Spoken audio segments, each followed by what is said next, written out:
tugas aksi nyata modul 1.4 Budaya Positif Komaria SMP Negeri 5 Satu Atap Kalibawang.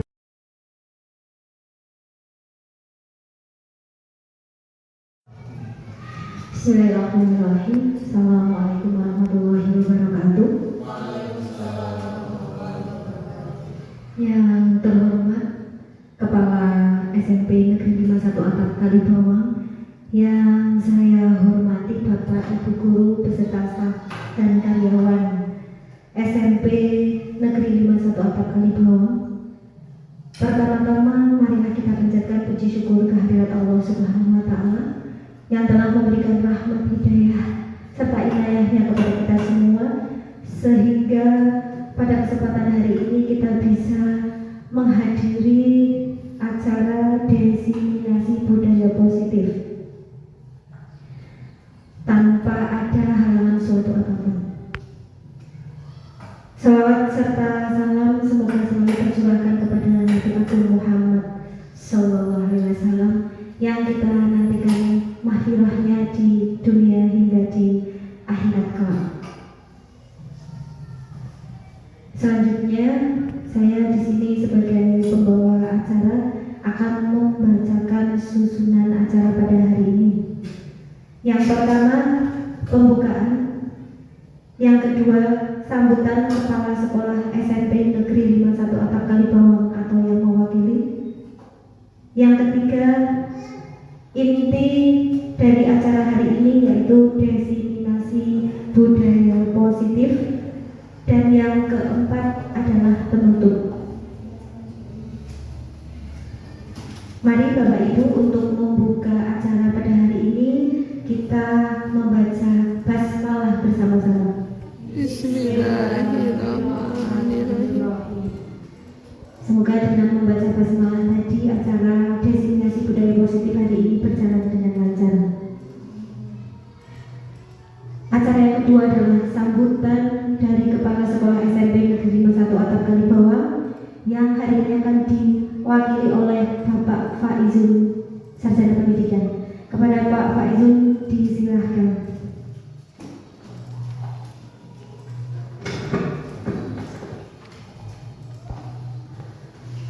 Assalamualaikum warahmatullahi wabarakatuh. Waalaikumsalam warahmatullahi. Bismillah, alhamdulillah, wa syukurillah, wa salatu wassalamu ala sayyidina Muhammad bin Abdillah, la hawla wa la quwwata illa billah, amma ba'dah. Qala rabbi shrah li sadri wa yassir li amri wahlul 'uqdatam min lisani yafqahu qawli, amma ba'dah. Bapak Ibu yang saya hormati, terutama Ibu Komaria selaku calon guru penggerak angkatan 11 Kabupaten Wonosobo yang hari ini akan melaksanakan diseminasi budaya positif sebagai salah satu tugas untuk melengkapi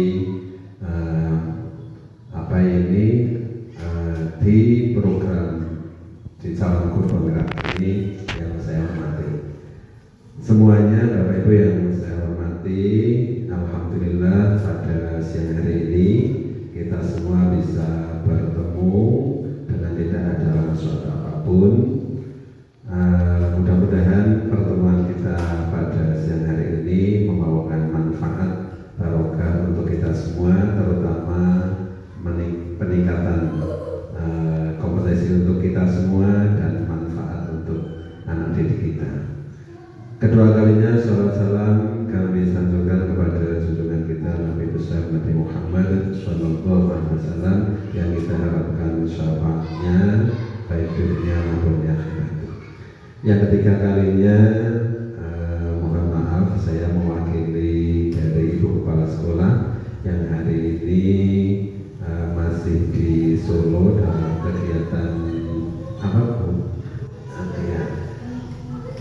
Peningkatan kepala sekolah hari terakhir. Mudah-mudahan beliau diberikan kesehatan, dan mohon maaf saya mewakili beliau tadi mewakili sambutan atas nama kepala sekolah. Yang pertama saya ucapkan terima kasih atas kehadiran Bapak Ibu semua. Yang kedua kalinya saya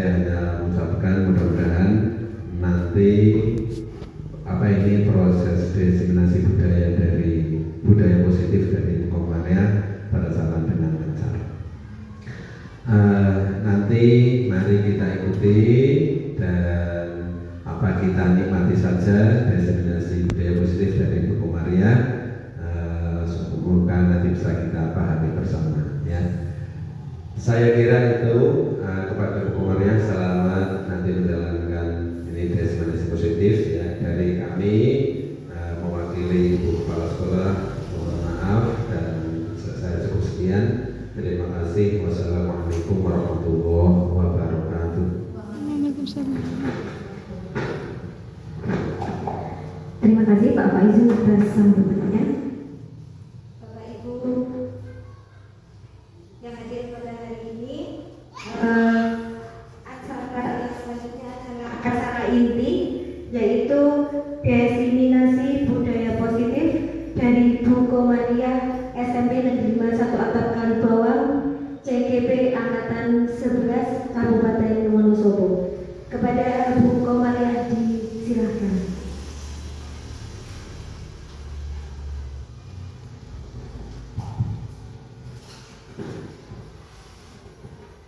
Assalamualaikum warahmatullahi wabarakatuh.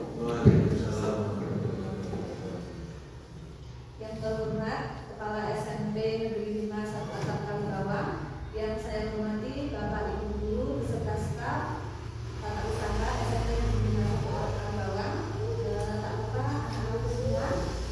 Pertama-tama marilah kita panjatkan puji syukur kehadirat Allah Subhanahu wa Ta'ala yang telah memberikan nikmat sehat kepada kita sehingga kita bisa berkumpul dalam acara diseminasi budaya positif. Di sini kita sampai saja nih Bapak Ibu.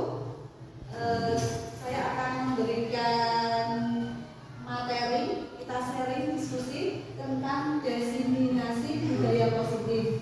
Yang akan saya sampaikan saya sendiri, yaitu Bu Maria dari SMP Negeri 5 1 Atap Kalibawang, calon guru penggerak angkatan 11 Kabupaten Wonosobo. Sebelum dimulai, kita akan eksplisit dulu ya Bapak Ibu.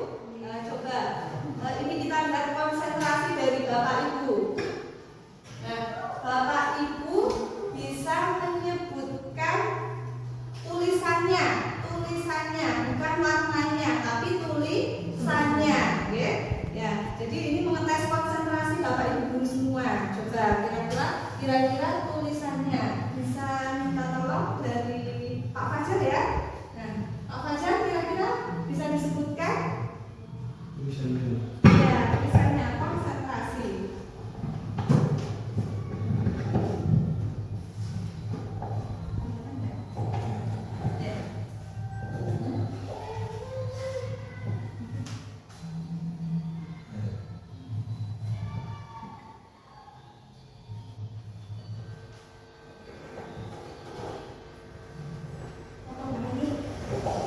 Itu ada tulisan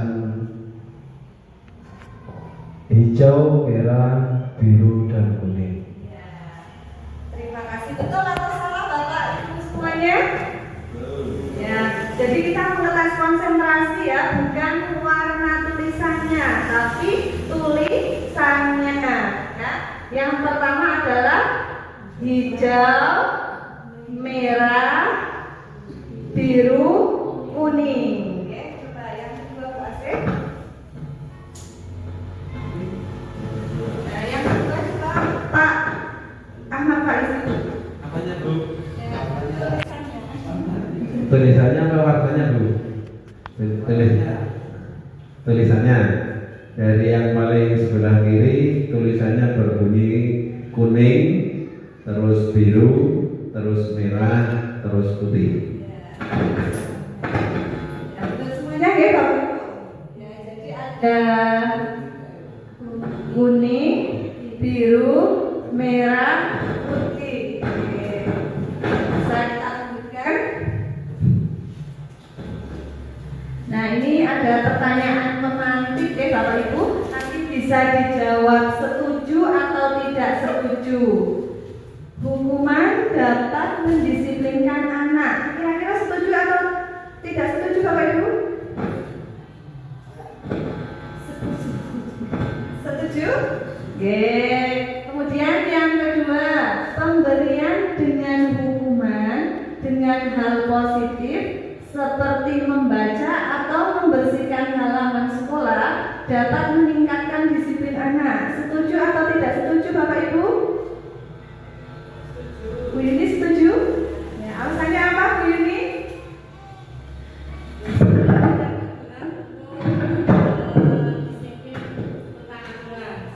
Oh ya, terima kasih. Kemudian yang pertanyaan ketiga adalah memberi penghargaan dapat meningkatkan motivasi belajar anak.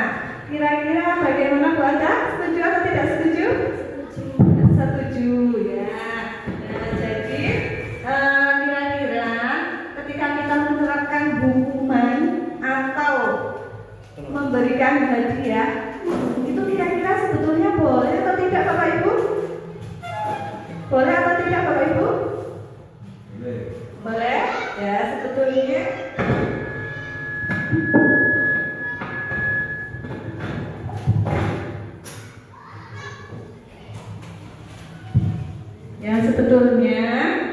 kita harus tidak boleh bahkan ya melakukan memberikan hukuman atau memberikan hadiah. Itu keliru. Nah, seharusnya kita menghindari hal-hal tersebut. Tapi kenyataannya kita masih melakukan hukuman dan memberikan penghargaan ya Bapak Ibu. Ya, hal tersebut ternyata tidak boleh dilakukan. Nah, bisa dilanjut.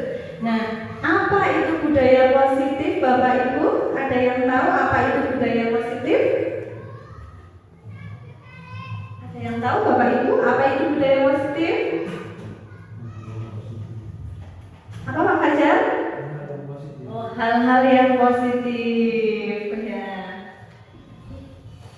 Nah, jadi budaya positif itu adalah perwujudan dari nilai-nilai atau keyakinan universal yang diterapkan di sekolah. Nilai-nilai ini dapat terwujud jika kita dapat memahami tentang konsep inti budaya positif. Jadi budaya positif itu adalah perwujudan dari nilai-nilai universal. Selanjutnya kita akan membahas beberapa hal. Yang pertama adalah perubahan paradigma belajar. Yang kedua, disiplin positif dan nilai-nilai kebajikan universal. Yang ketiga, teori motivasi, hukuman dan penghargaan restitusi. Yang keempat, keyakinan kelas. Dan yang kelima, kebutuhan dasar manusia dan dunia berkualitas. Yang keenam, restitusi 5 posisi kontrol. Yang ketujuh, restitusi segitiga restitusi. Nah, adapun yang pertama adalah perubahan paradigma belajar. Pembelajaran dengan paradigma baru dirancang berdasarkan prinsip pembelajaran yang terdiferensiasi sehingga setiap siswa belajar sesuai dengan kebutuhan dari tahap perkembangan untuk mewujudkan profil pelajar Pancasila. Jadi perubahan paradigma baru ini kita harus menuntun anak menjadi sesuai dengan profil pelajar Pancasila. Nah, adapun profil pelajar Pancasila itu ada 6 dimensi ya. Yang pertama adalah beriman kepada Tuhan Yang Maha Esa. Kemudian yang kedua mandiri, yang ketiga adalah bernalar kritis, yang keempat adalah kreatif, dan yang kelima adalah bergotong royong dan berkebinekaan global. Jadi kita harus membentuk peserta didik itu memiliki 6 karakter profil pelajar Pancasila.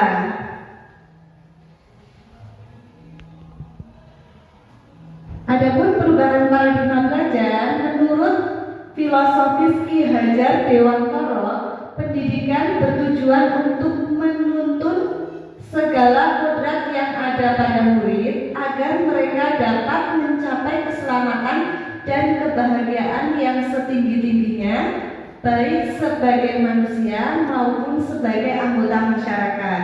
Jadi menurut Bapak Ki Hajar Dewantoro bahwa tugas kita adalah menuntun anak, menuntun anak sesuai dengan kodratnya, ya, sesuai dengan kodratnya agar anak itu bisa mencapai kebahagiaan baik di dunia maupun sebagai masyarakat.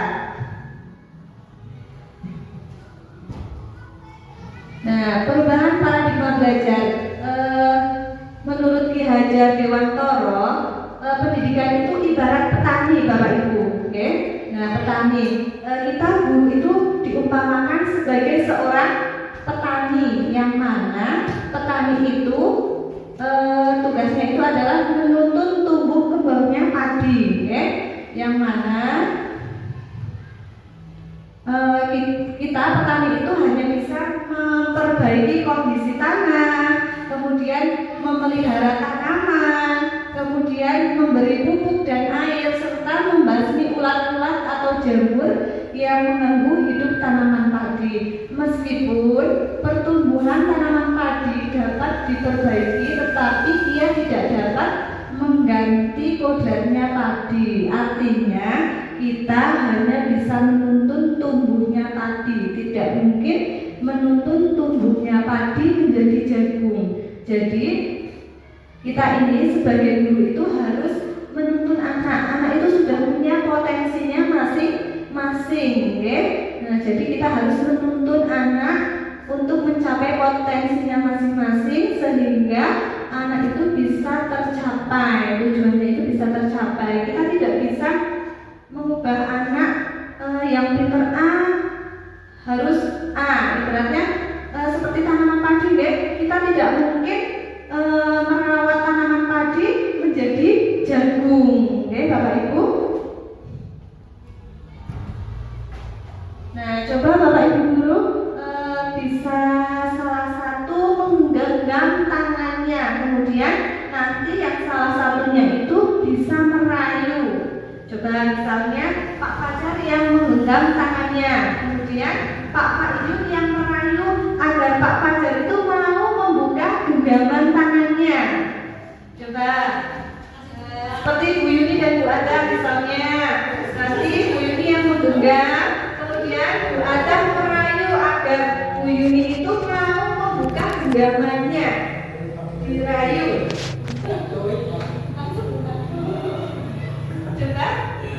Coba dirayu Pak. Mas Fajar, saya ingin sekali genggaman tangan Mas Fajar itu dibuka untuk saya, Mas. Apa, Mas? Tidak mau ini, Bu. Tidak mau. Betul sekali ini. Kenapa Mas Fajar tidak mau membuka genggamannya? Karena sesuatu itu harus dirayu dengan penuh jiwa, raga, dan hati nuraninya. Ternyata Pak Fajar tidak mau membuka genggaman tangannya karena harus dirayu dengan penuh kasih sayang. Kalau Bu Yuni dengan Bu Ada tadi, Bu Yuni bagaimana? Coba dirayu Bu Ada.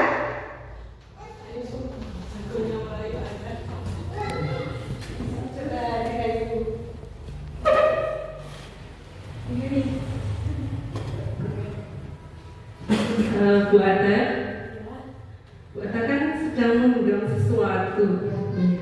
Bolehkah sesuatu yang ada di dalam itu dibuka untuk saya? Nanti akan mendapat imbalan yang luar biasa dari saya. Kira-kira mau nggak? Mau aja, tapi ibaratnya apa dulu? Kalau imbalannya masih rahasia. Mohon aku biar terbuka gitu loh. Rahasia kok nggak boleh dicerita-ceritakan. Nanti setelah Bu Ada membuka itu untuk saya, baru akan saya kasih imbalannya. Oh, seperti itu, boleh. Boleh.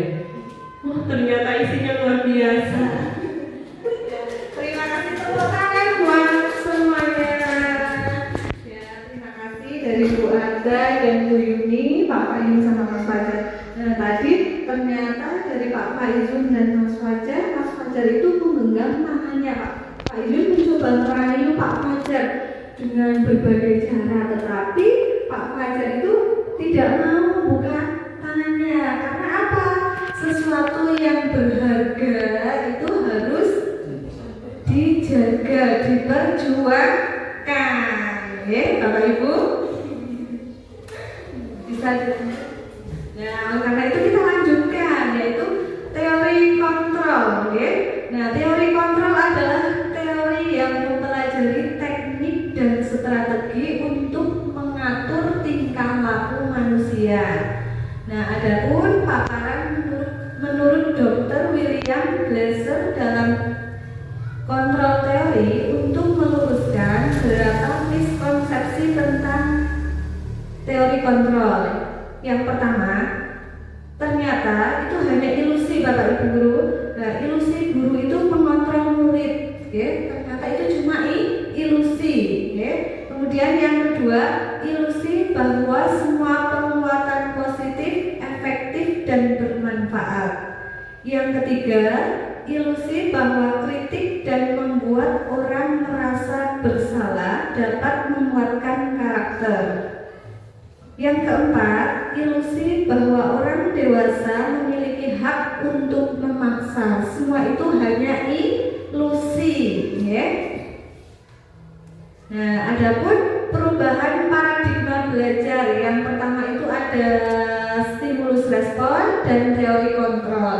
Yang pertama, realita atau kenyataan atau kebutuhan kita sama. Ternyata kebutuhan kita itu berbeda-beda. Setiap murid itu memiliki kebutuhan yang berbeda-beda. Kita tidak boleh menyamakan, Jadi kebutuhan murid itu berbeda-beda.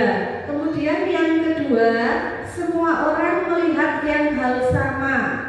Nah, ternyata berdasarkan teori kontrol itu setiap orang itu memiliki gambaran yang berbeda. Begitu juga dengan anak didik kita itu memiliki gambaran yang berbeda-beda. Jadi kita tidak boleh menyamakan antara murid yang satu dengan yang lainnya. Kemudian yang ketiga, kita mencoba mengubah orang agar berpandangan sama dengan kita.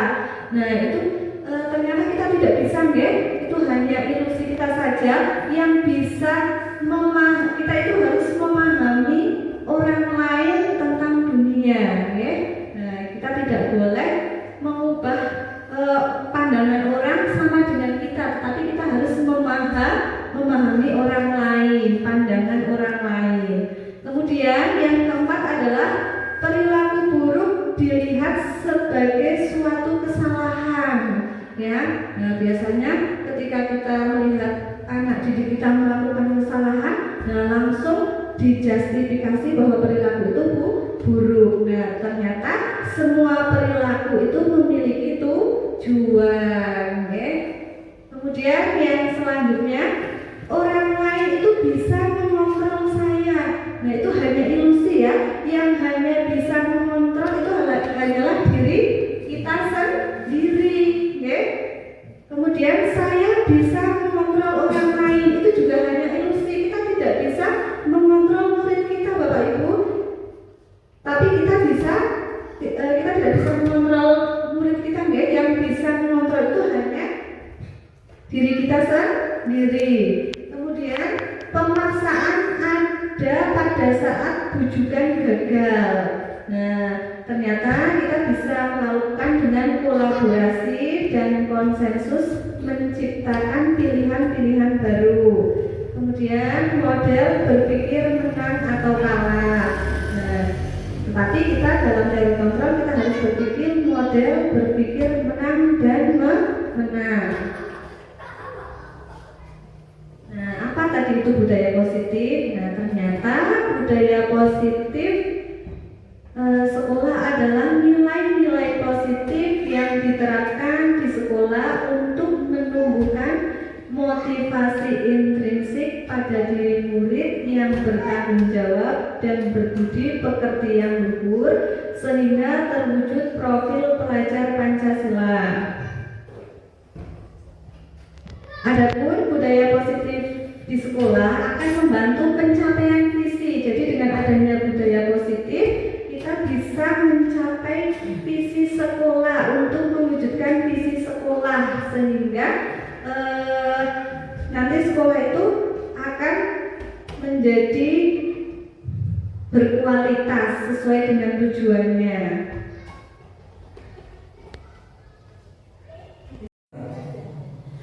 Kita lanjutkan disiplin positif ya. Ki Hajar Dewantara menyatakan bahwa untuk mencapai kemerdekaan atau dalam konteks pendidikan kita saat ini, untuk menciptakan murid yang merdeka, syarat keutamanya adalah harus ada disiplin yang kuat. Disiplin yang dimaksud adalah disiplin diri yang memiliki motivasi internal. Jika kita tidak memiliki motivasi internal, maka kita memerlukan pihak lain untuk mendisiplinkan kita atau motivasi eksternal karena berasal dari luar, bukan dari dalam kita sendiri. Seseorang yang memiliki disiplin diri berarti mereka bisa bertanggung jawab terhadap apa yang dilakukan karena mereka mendasarkan tindakan mereka pada nilai-nilai kebijakan universal. Nah, jadi disiplin positif menurut Ki Hajar Dewantara itu ada disiplin positif eksternal dan internal. Kalau eksternal itu untuk menghindari hukuman misalnya, ya. Tetapi kalau dari internal itu murid itu sadar sendiri, ya, dari dalam dirinya sendiri, ya. Sehingga kita sebagai guru itu harus bisa membuat agar siswa itu memiliki motivasi internal, oke. Nah, sekarang bisa dilanjut. Adapun motivasi perilaku manusia itu terbagi menjadi 3. Yang pertama, nah, motivasi sendiri itu untuk menghindari ketidaknyamanan atau hukuman, ya. Contohnya bisa dicontohkan. Yang pertama misalnya noval, ya. Nah, noval itu memakai baju atribut lengkap di hari Senin itu.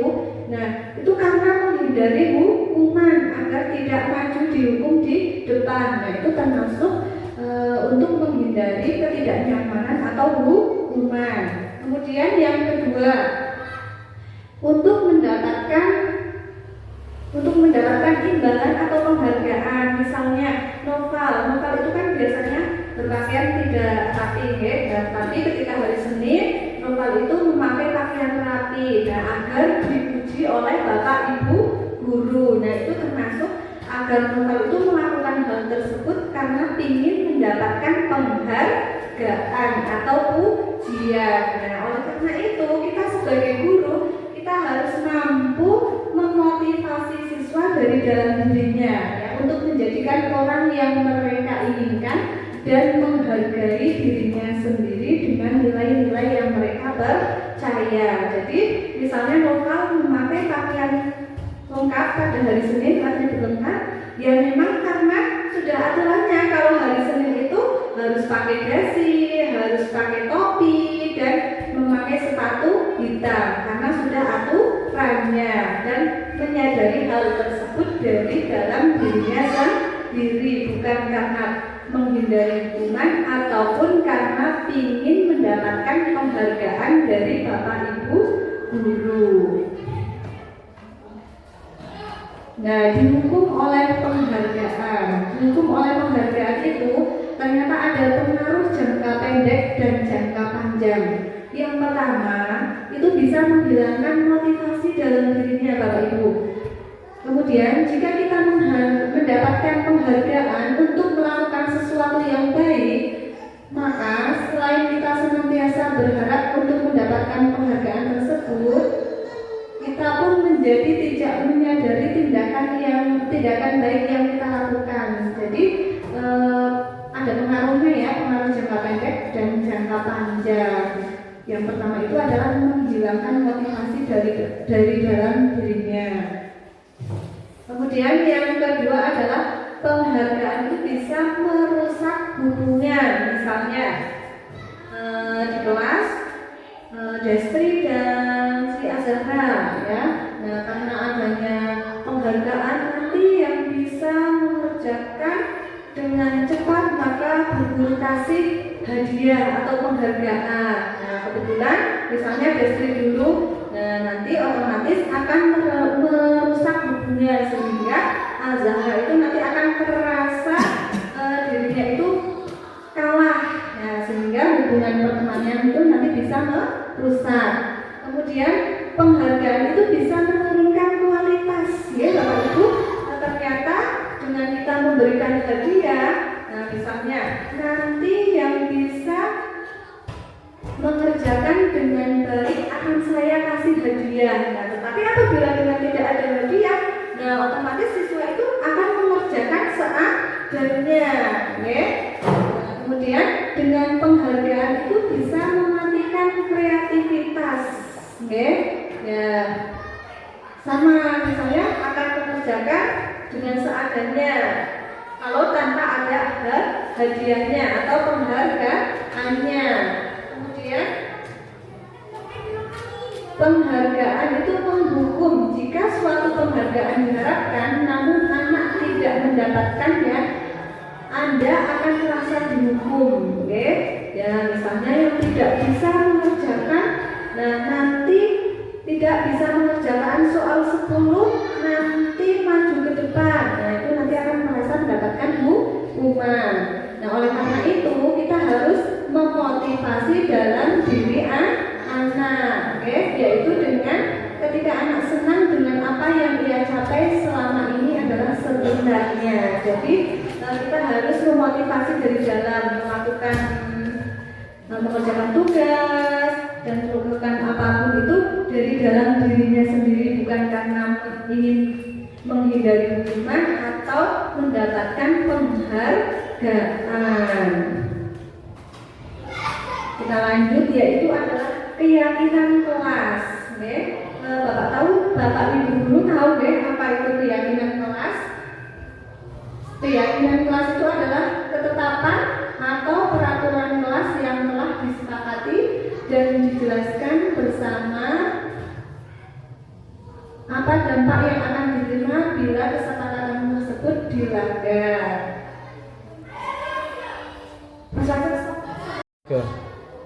Keyakinan kelas ya, yaitu ketetapan atau peraturan kelas yang telah disepakati dan dijelaskan bersama apa dampak yang akan diterima bila kesepakatan tersebut dilanggar.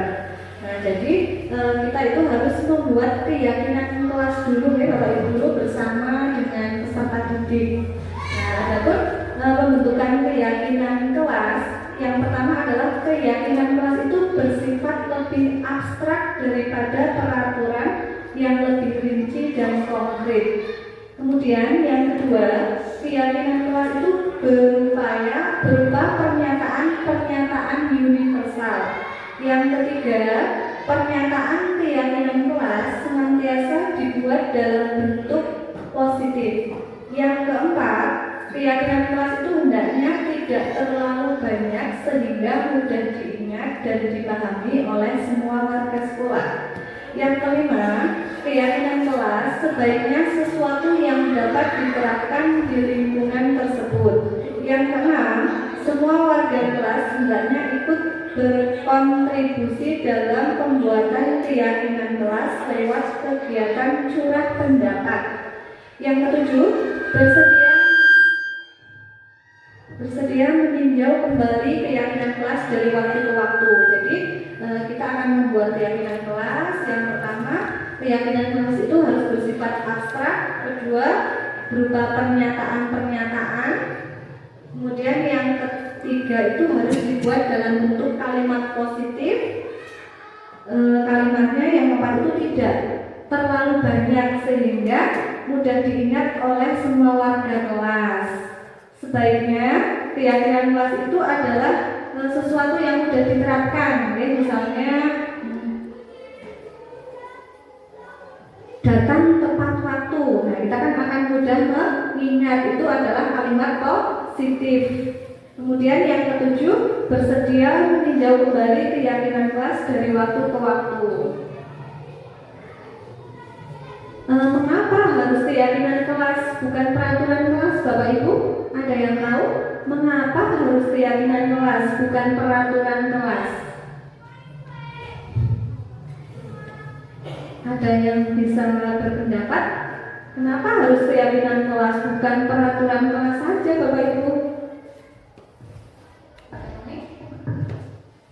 Oke, terima kasih. Kalau menurut saya, peraturan kelas itu biasanya dibuat oleh sekolah atau guru. Sedangkan keyakinan kelas itu dibuat bersama-sama antara murid dan guru. Jadi di situ ada kesepakatan. Makanya di sini keyakinan kelas itu lebih baik daripada peraturan. Terima kasih. Terima kasih Pak Nani yang sudah menyampaikan pendapatnya. Ya, jadi benar ya, mengapa harus keyakinan kelas bukan peraturan kelas? Karena kalau keyakinan kelas itu kita buat bersama dengan murid-murid di kelas, sehingga nanti untuk pelaksanaannya akan melaksanakan semua. Tetapi kalau peraturan kelas itu biasanya dibuat hanya oleh guru, oke? Sehingga kita harus membuat keyakinan ke kelas yang mana dibuat bersama dengan murid kita di kelas, sehingga nanti kita bisa melaksanakan keyakinan kelas tersebut bersama-sama.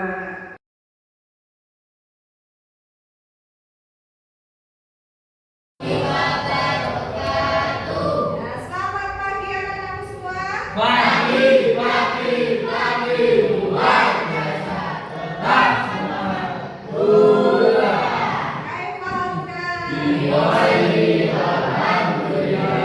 Tadi buku sudah absen ya.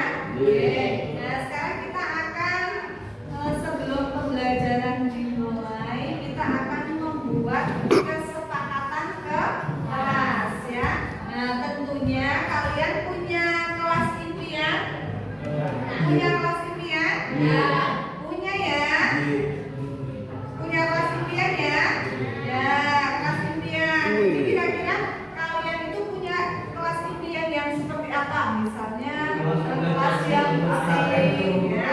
Nah, sekarang dulu kita tolong ada yang membantu dulu. Kalian tulis satu orang satu kelas impian kalian ini seperti apa? Ya.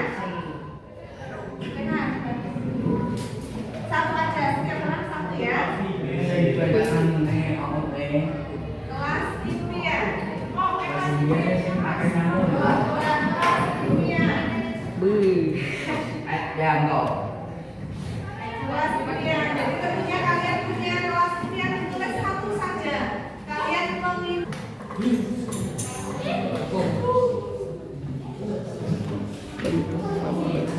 Baik, sudah belum?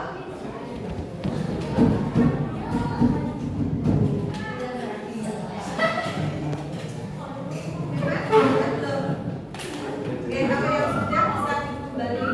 Yang belum, Rais, sudah Rais?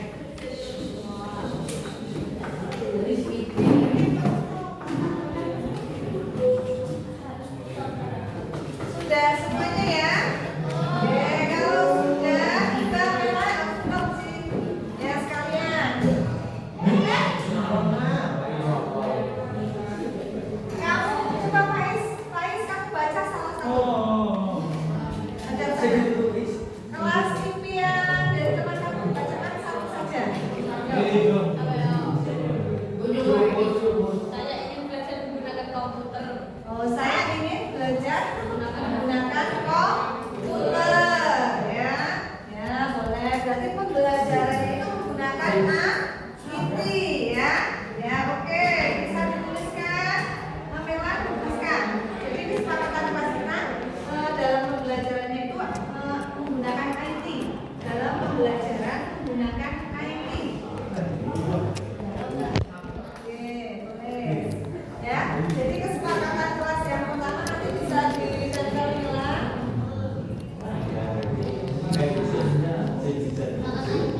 Ya, dalam pembelajaran menggunakan IT.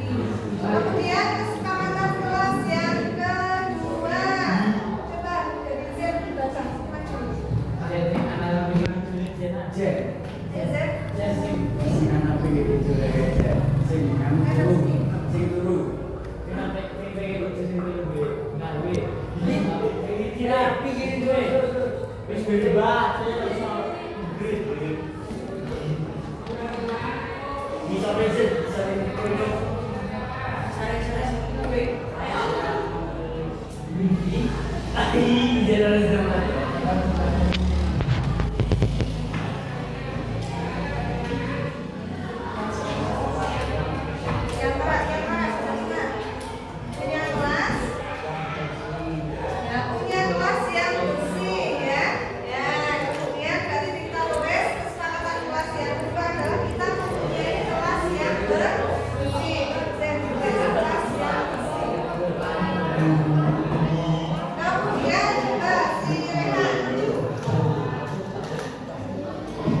Oh ya, berarti di dalam pembelajarannya itu menggunakan IT ya, sama ya, tadi ya, sama seperti dengan penyamelan, ya. Ya, tentunya ketika kita menciptakan kelas yang bersih, berarti kita harus akan menjalankan piket kelas. Kemudian yang ketiga, saksi juga dibacakan yang ketiga.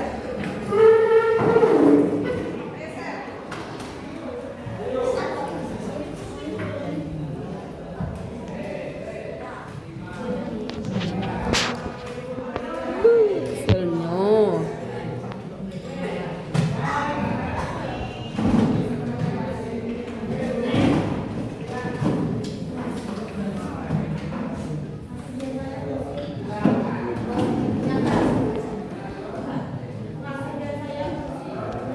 Ya, berarti tenangnya yang bisa ditulis suasana pembelajaran yang tenang. Kalau menciptakan suasana pembelajaran yang tenang, itu kita berarti harus saling menghargai. Kemudian yang keempat, Olive, ayo Olive.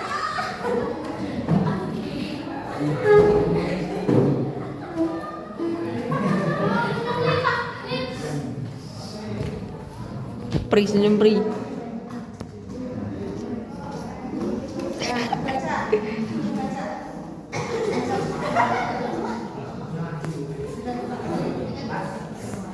Kelas bersih sepatu dilepas saat masuk kelas, mengerjakan sepatu seperti rapi menggunakan sendiri-sendiri. Oh ya, terima kasih. Berarti ini kelas kimianya itu adalah bersih ya. Juga sudah ada ya. Ya, terima kasih. Mungkin kita tambahkan kira-kira datang tepat waktu betul? Yes, datang tepat waktu. Wow.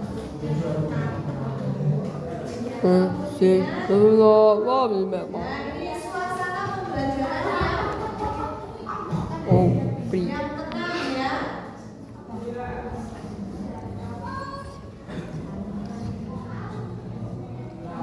Nah, kemudian ketika di awal pembelajaran kita sebaiknya berdoa betul.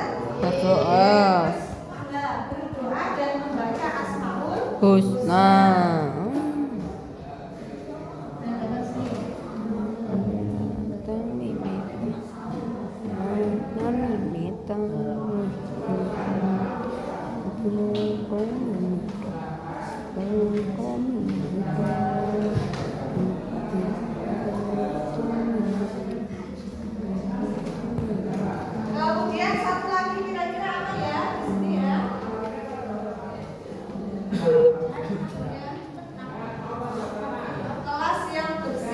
Bagus dan memiliki pasif lintas sama ya tadi ya.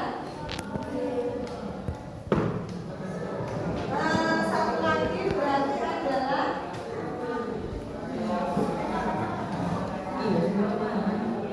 oh ya, menyanyikan lagu Indonesia Raya.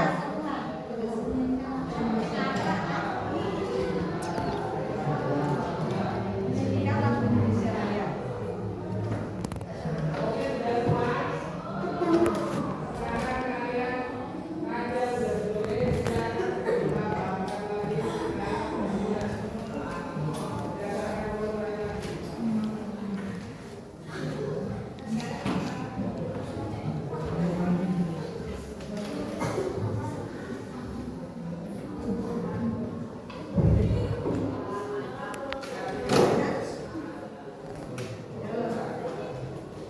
Dengan membacakan semuanya. Yang keras ya, Tuhan. Ya.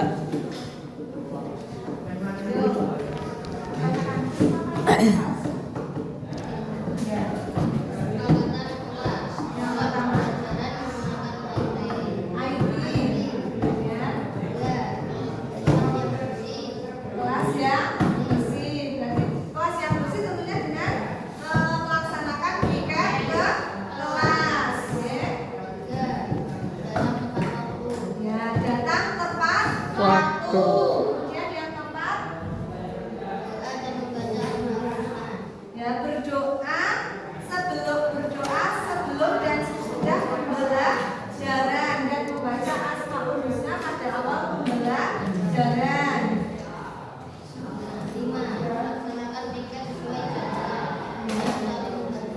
Nah, melaksanakan piket. Oke, kemudian ya, menyanyikan lagu Indonesia Raya. Jadi ada berapa? 6 kesepakatan kelas kita ya. Nah, monggo itu bisa kita laksanakan deh. Oke, mungkin itu saja kesepakatan kelas kita. Nanti kita bisa terapkan bersama-sama ya. Oke ya? Oke? Oke ya, saya akhiri. Wassalamualaikum warahmatullahi wabarakatuh. Waalaikumsalam.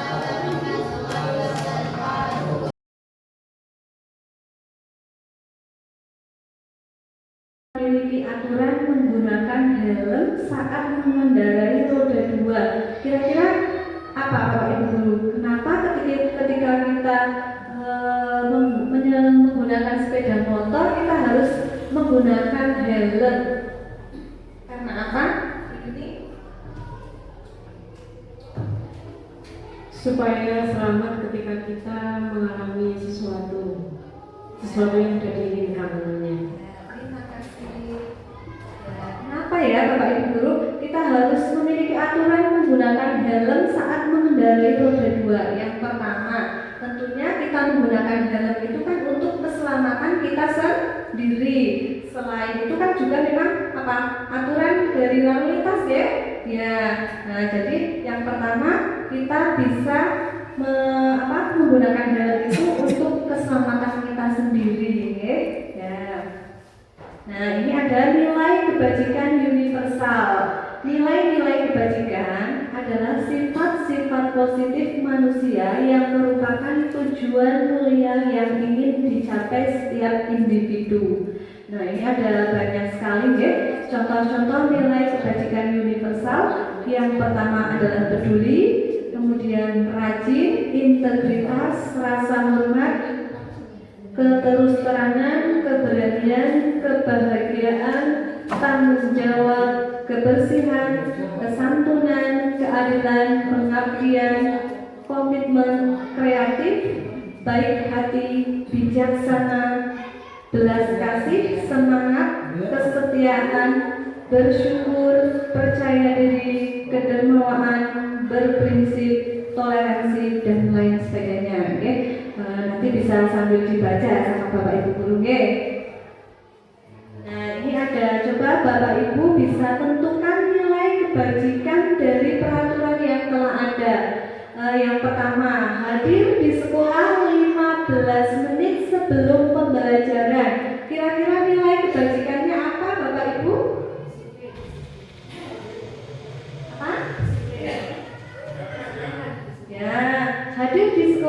15 menit sebelum pembelajaran itu kedisiplinan. Oke, yang kedua, dilarang membuang sampah sembarangan. Itu apa Bapak Ibu Guru?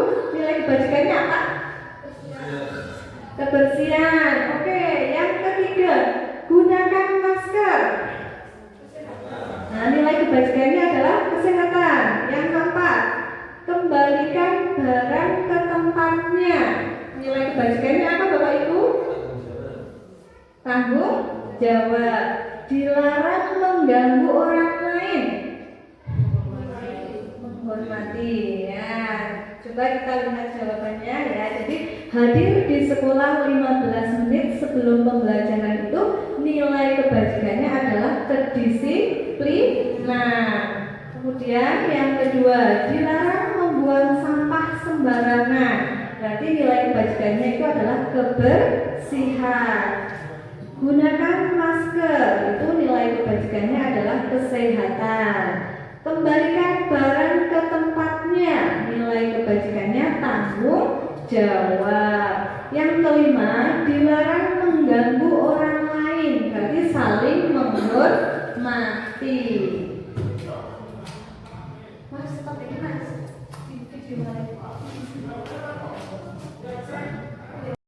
Kebutuhan dasar manusia. Kebutuhan dasar manusia itu ada 5 ya, Bapak Ibu.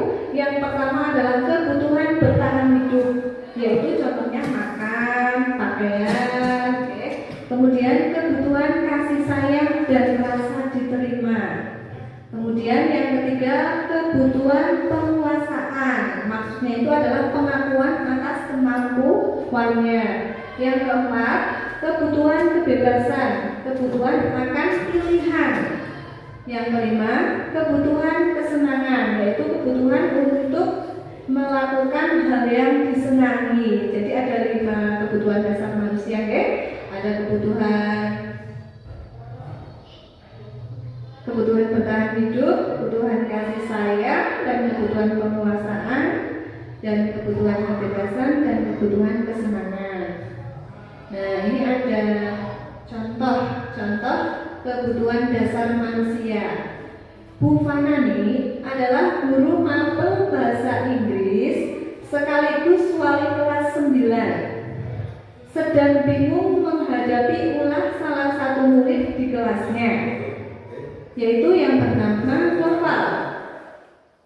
Beberapa anak di kelas 9 telah datang padanya dan mengeluhkan Noval yang sering kali meminta bekal makan siang mereka dengan paksa. Jika Anda menghadapi situasi seperti Ibu Fanani, apa yang Anda akan lakukan? Menurut Anda, kira-kira apa alasan Noval melakukan hal itu?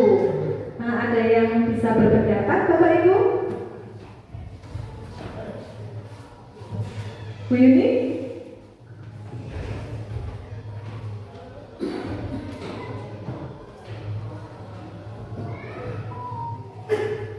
Jika saya menghadapi situasi seperti Bu Fanani, maka saya akan melakukan hal pertama kali yang akan saya lakukan adalah memanggil Noval, kemudian menanyakan kenapa Noval melakukan hal tersebut.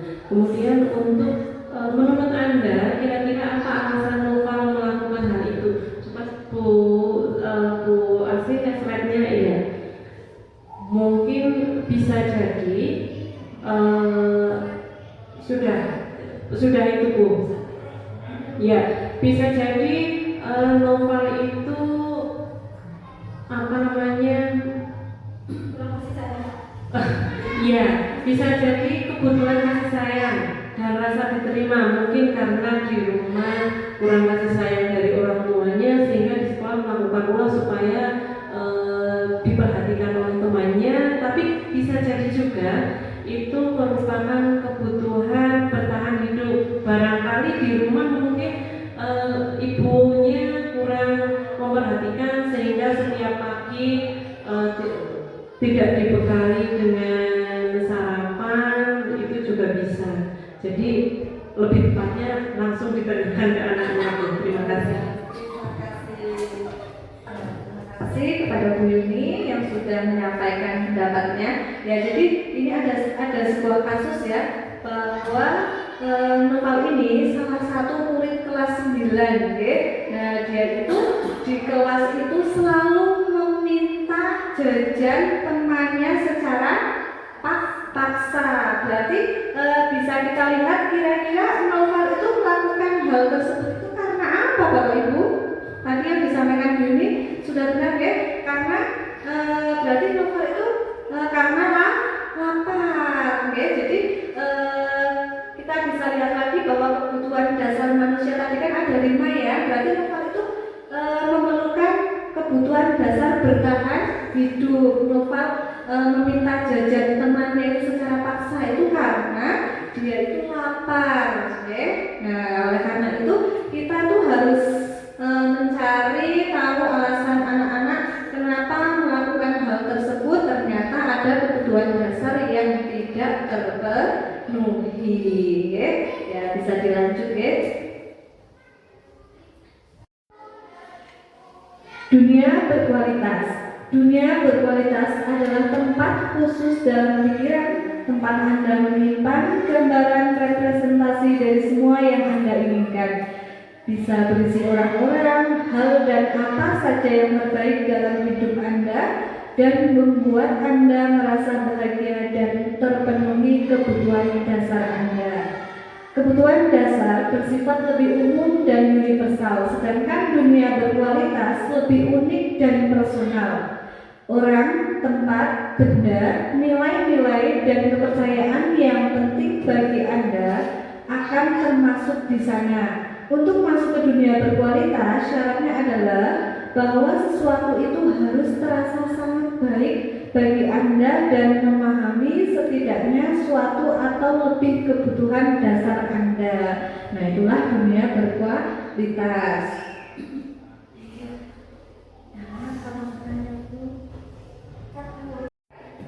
Restitusi segitiga restitusi. Restitusi adalah proses menciptakan kondisi bagi murid untuk memperbaiki kesalahan mereka sehingga mereka bisa kembali pada kelompok mereka dengan karakter yang lebih kuat. Itu ya Bapak Ibu.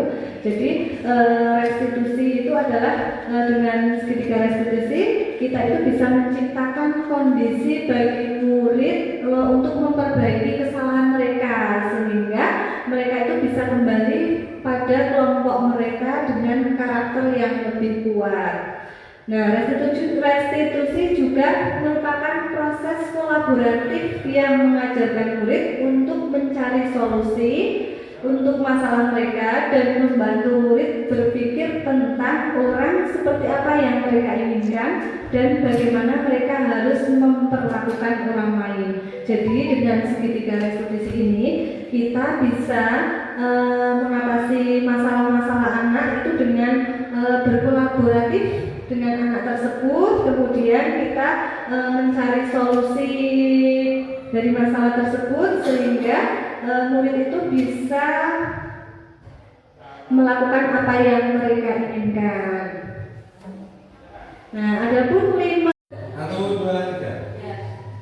posisi kontrol dalam segitiga restitusi. Jadi kita itu punya 5 posisi kontrol ya Bapak Ibu. Yang pertama adalah sebagai penghukum, ya. Misalnya Noval terlambat masuk ke kelas. Nah, kemudian kita langsung Noval berlari ke lapangan, yaitu kita posisinya sebagai penghukum. Kemudian yang kedua adalah pembuat rasa bersalah. Nah, jadi kita menanyakan ke anak tersebut sehingga anak tersebut itu merasa bersalah kenapa sih melakukan hal tersebut. Nah, adapun yang ketiga itu adalah posisi kita sebagai teman. Nah, kita harus menjadi teman anak tersebut. Kemudian yang keempat adalah sebagai pemantau. Nah, ketika anak salah, kita itu hanya sekedar memantau apakah sudah sesuai dengan tata tertib atau belum. Kemudian yang kelima adalah sebagai manajer. Nah, posisi inilah yang mana kita harus menerapkan sebagai posisi manajer. Ini adalah salah satu contoh penerapan segitiga restitusi. Saya menerapkan di kelas 9 Dina Rahmawati. Ketika itu pas pembelajaran saya sendiri, Dina itu makan di kelas. Nah, kemudian saya menerapkan segitiga restitusi dalam menyelesaikan masalah tersebut.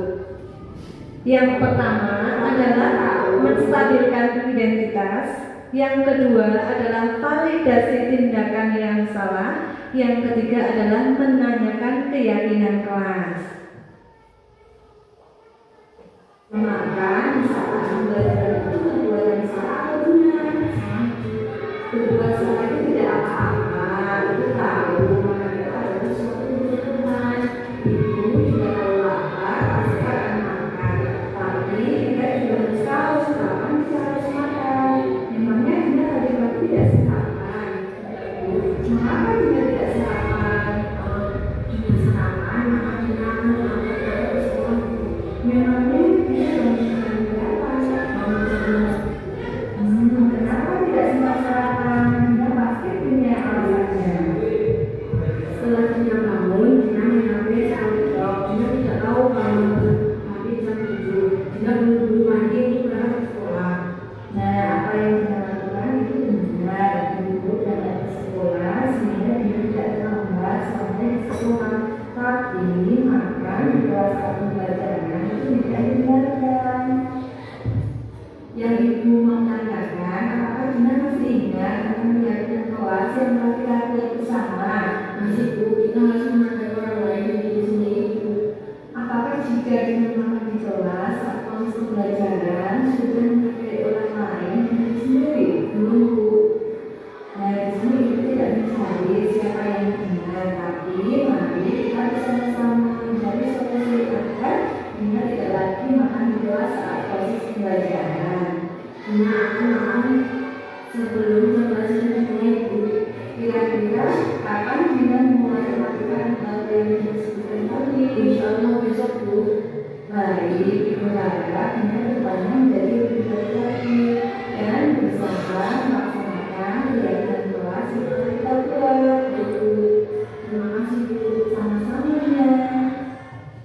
Itu adalah salah satu kasus ketika Dina makan di kelas. Kemudian saya menerapkan segitiga restitusi. Yang pertama adalah menstabilkan identitas, yang kedua adalah validasi tindakan, yang ketiga adalah menanyakan keyakinan kelas. Sehingga masalah tersebut anak itu bisa menyelesaikan masalahnya dan mencari solusinya sendiri. Seperti itu ya Bapak Ibu. Saya satu teori kontrol teori. Kenapa sih sih?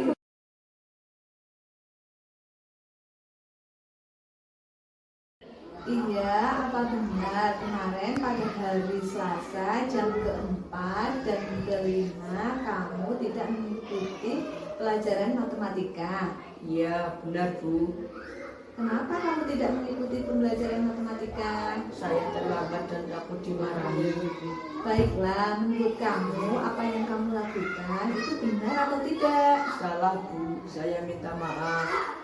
Iya, baik wajar ketika kita melakukan kesalahan dan semua manusia pasti pernah melakukan kesalahan. Yang paling penting kita mau menyadari dan tidak mengulangi lagi kesalahan itu lagi. Mengapa kamu bisa terlambat, Iya? Karena saya jajan di luar sekolahan Bu. Kamu tahu keyakinan kelas apa yang kamu langgar? Kedisiplinan Bu. Menurut kamu disiplin itu penting tidak? Penting Bu. Lalu harusnya kamu bagaimana? Harusnya saya ikut pelajaran dan tidak terlambat Bu. Ya, sekarang apa yang akan kamu lakukan agar tidak mengulangi kesalahan lagi?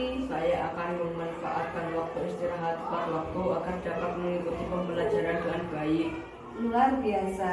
Semoga kamu bisa menjadi apa yang kamu harapkan, Iya. Terima kasih Bu.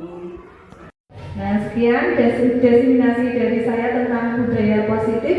Kira-kira dari tadi yang sudah saya sampaikan, kira-kira perasaan Bapak Ibu itu bagaimana? Kemudian apa dapatkan. Monggo dari Bu Yuni. Ya, terima kasih sekali atas kesempatannya. Untuk hari ini tentunya saya banyak sekali mendapatkan ilmu dari apa yang sudah disampaikan oleh Bu Komaria yang sebelumnya saya tidak tahu sehingga menjadi tahu, terutama untuk yang tadi disampaikan bahwa hukuman itu membuat saya merasa bahwa hukuman itu membuat anak menjadi disiplin, apalagi penghargaan itu membuat anak menjadi disiplin juga. Tapi ternyata setelah saya mengikuti diseminasi ini bahwa hukuman dan penghargaan itu sebenarnya tidak boleh diterapkan karena itu menumbuhkan motivasi ekstrinsik, sedangkan yang dibutuhkan oleh siswa itu adalah motivasi intrinsik. Demikian, terima kasih. Mungkin dari Bu Risma.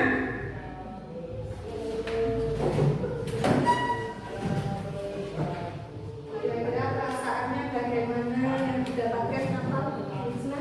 Ya, terima kasih atas waktunya.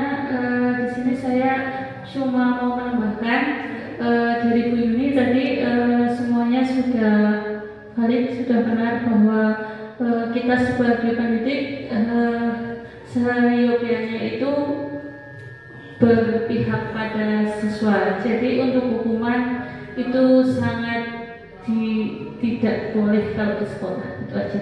Terima kasih.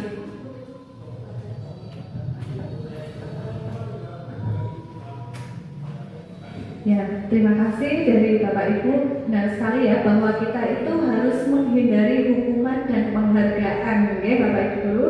Nah, mungkin itu saja yang dapat saya sampaikan. Kurang lebihnya mohon maaf. Wassalamualaikum warahmatullahi wabarakatuh.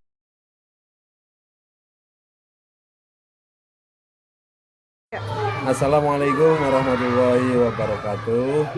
Saya Ahmad Faizun, rekan sejawat dari Ibu Komaria,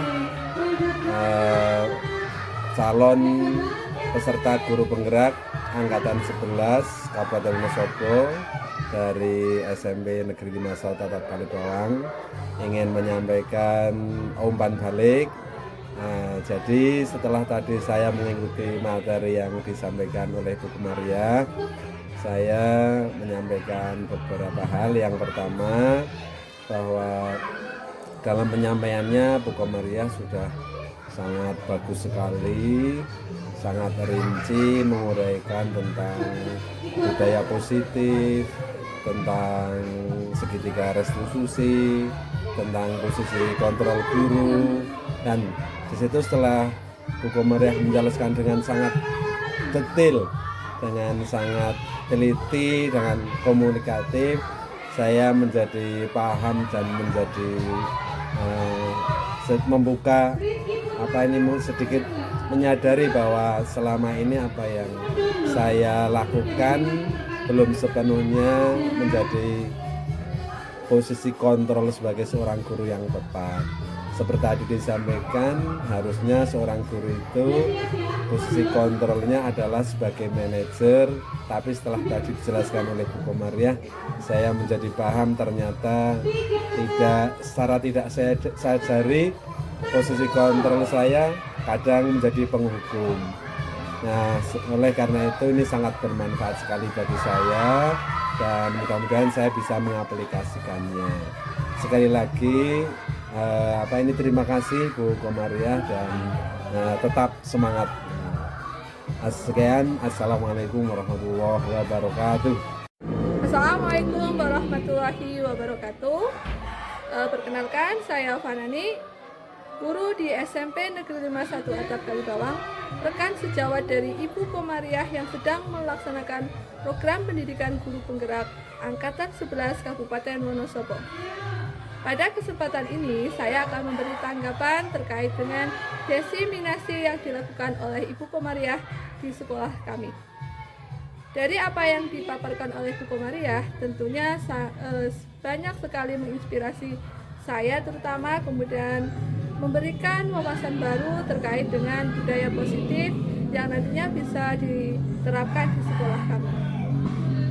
Dalam pemaparannya, Bu Komaria sudah sangat luar biasa memahami materi, bahasa yang digunakan jelas dan mudah dipahami, serta materi yang disampaikan sangat runtut. Demikian tanggapan dari saya akhiri. Wassalamualaikum warahmatullahi wabarakatuh. Demikian diseminasi dari saya. Wassalamualaikum warahmatullahi wabarakatuh.